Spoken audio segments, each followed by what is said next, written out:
Hello everyone, welcome to A Clear Perspective. I'm Serene. General Mark Milley is the U.S. Chairman of the Joint Chiefs of Staff.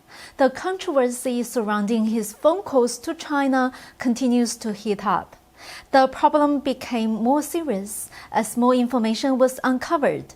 How will his subordinates react? Will Biden continue to trust Milley? As we shall see later, former President Trump's remarks on this incident were straight to the point. A retired U.S. Army general also revealed the shocking story behind the Milley incident during a media interview. Let's go over this in detail. On September 15th, a day after the incident was exposed, Milley admitted that he made the phone calls. The Joint Staff spokesperson made a statement that explained, quote, "These conversations remain vital to improving mutual understanding of U.S. national security interests, reducing tensions, providing clarity, and avoiding unintended consequences or conflict. But under U.S. law, the only function of the chairman of the Joint Chiefs of Staff is to provide military advice to the President, the National Security Council, the Homeland Security Council, and the Secretary of Defense. The law does not give the chairman power to command the military directly. Under the Constitution, the Pentagon must be led by a civilian. The Constitution named the President as the Commander-in-Chief of the Army, Navy, and Militia. Therefore, the President issues commands on military deployment, nuclear weapons, and war zone operations. The Chairman of the Joint Chiefs of Staff does not have the authority to do so. Milley did not have the authority to call General Li Zuocheng unless he got the orders from the President or the Secretary of Defense. But when Milley called Li, former President Trump was kept in the dark. A spokesman for Milley said that all calls from the chairman to his counterparts are staffed, coordinated, and communicated with the Department of Defense and interagency. Since Trump was not aware of it, this would be tantamount to treason. So, who are the senior Defense Department officials? According to media reports, the first call on October the 30th was made at the command of then Defense Secretary Mark Esper. I talked about this in the last episode. This is the same as Defense Secretary Esper acting against then President Trump. Fox News said there were about 15 people at the scene when Milley and Li made the call. Esper has been anti-Trump for a long time. He has long disagreed with Trump's political views and has repeatedly refused to carry out his orders on military operations. For example, on the withdrawal of troops from Afghanistan, Trump only wanted to leave a small special forces unit in Afghanistan, while Esper insisted on keeping a few thousand soldiers there. For large-scale riots during Black Lives Matter outbreak, the police force could not keep up, and Trump wanted to use the military to restore order in accordance with the Insurrection Act, while Esper refused. Also, on the issue of the Southwest Pacific, Trump ordered the warships to perform high-density patrols, while Esper refused to execute the order on grounds of the pandemic. On November 9, 2020, just days after the election, Trump replaced Esper and the 3 other Deputy Secretaries of Defense, with Chris Miller as acting Defense Secretary. The second time Milley called Li was on January 8th of this year. In a public statement on Wednesday, Chris Miller said that he did not authorize General Mark Milley to make the call to the Chinese military, and that he would not have done so.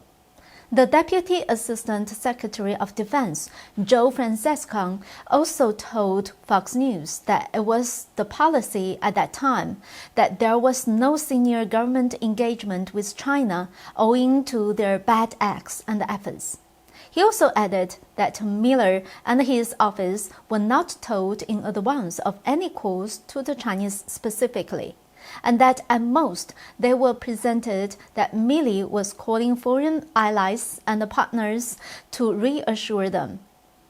Francis Kang's statement should be credible. Former Acting Secretary of Defense Miller did not authorize Milley to make the second phone call.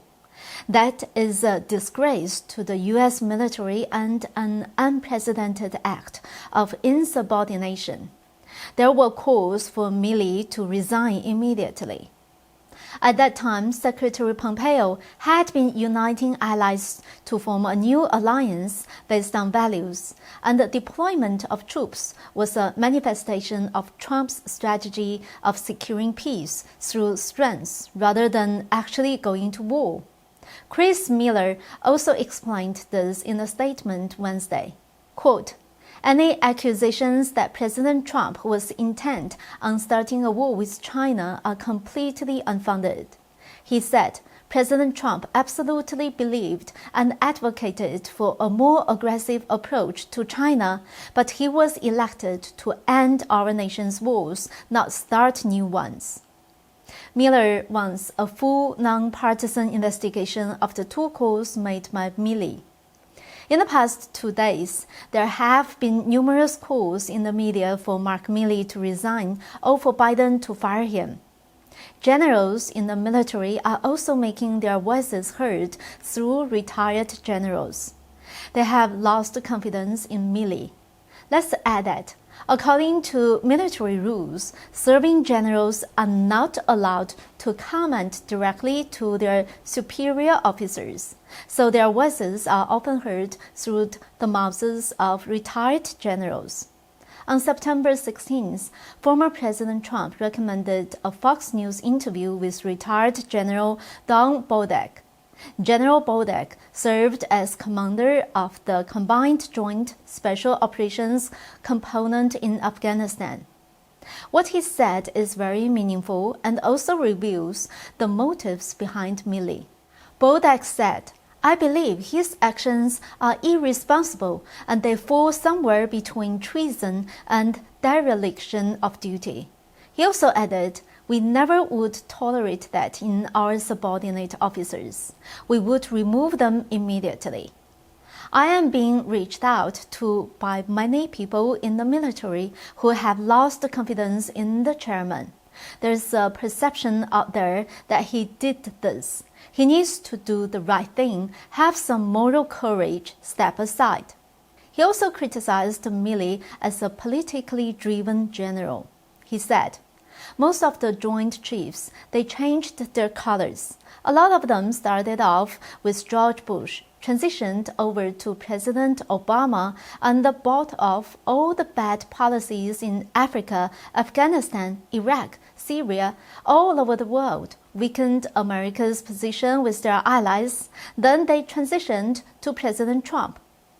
General Bolduc continued, "I knew it would be difficult for all of them. Apparently it has, because they undermined him behind his back, and then they go back to President Biden." So why does Biden still have faith in Milley? President Trump's statement explained this when he said, "Milley never told me about calls being made to China. From what I understand, he did not tell too many other people either. He put our country in a very dangerous position. The only reason Biden will not fire or court-martial Milley is because he does not want him spilling the dirty secrets on Biden's deadly disaster in Afghanistan." Here, Trump is implying that there was a reason behind Biden withdrew from Afghanistan without consulting their allies. There was a dirty deal there. Probably Biden, Milley, and Defense Secretary Austin were all in on it. That's all for today. Thank you for watching. I hope to see you next time.